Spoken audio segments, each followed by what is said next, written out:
Debate coach. Biden had his best night to date. Todd Graham is the director of debate at Southern Illinois University.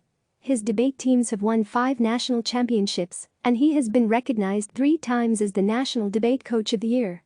Follow him on Facebook and Twitter. The views expressed in this commentary belong solely to the author. View more opinion at CNN.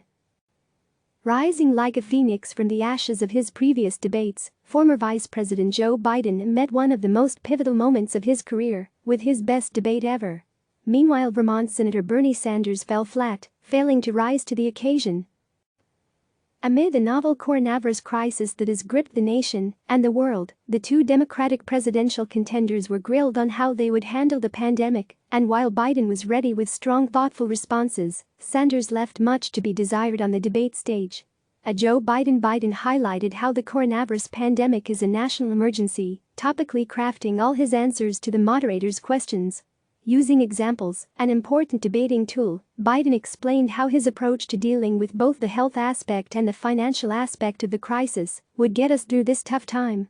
On health, when asked if he'd use the military to fight the virus, Biden was direct in saying he would, just like during the Ebola crisis. He mentioned specifics. The military has the capacity to build 500-bed hospitals where they are needed. And Biden did well to highlight the responsibility of the federal government to anticipate what will happen in the next month or weeks in terms of the flow into the healthcare system by bringing the military along. Biden focused his responses on getting the first things first while providing help to those places which are the most vulnerable. He compared and contrasted his ideas with both Sanders and President Donald Trump, another valuable debating technique.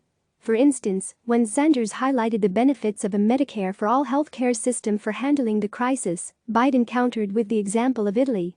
It has a single-payer healthcare system, and its people are in real trouble right now after the nation went on lockdown. As Biden said about Medicare for all, that would not solve the problem at all. On the financial aspect of the crisis, Biden's presentation was the opposite of Trump's Oval Office address last week. Touching on fears of the financial burden the virus could impose on citizens, he was clear, concise, and direct, saying, "We just pass a law saying that you do not have to pay for any of this, period." In contrast to Trump's uneven policies, Biden mentioned having one voice and a common plan. He criticized our current ability to respond financially due to Trump's god-awful tax cut of $1.9 trillion, which has eaten a lot of our seed corn here. Biden's point about needing to level with the American people was a direct criticism of Trump's handling of the situation, and Biden wisely ended the debate by addressing the need to keep people in their homes and make sure they don't miss mortgage payments. In addition to the coronavirus discussion, Biden seized the moment on stage to declare, "I'll pick a woman to be vice president. There are a number of women who are qualified to be president tomorrow." What a way to seal the debate.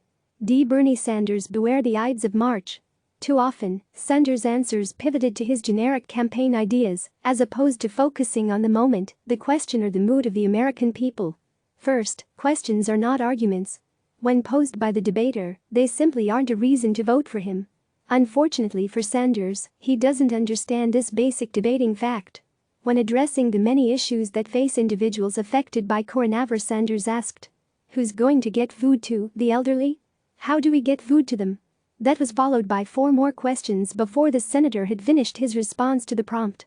By asking tough questions in a time of a national emergency and then not answering them, Sanders employed the worst debating strategy ever.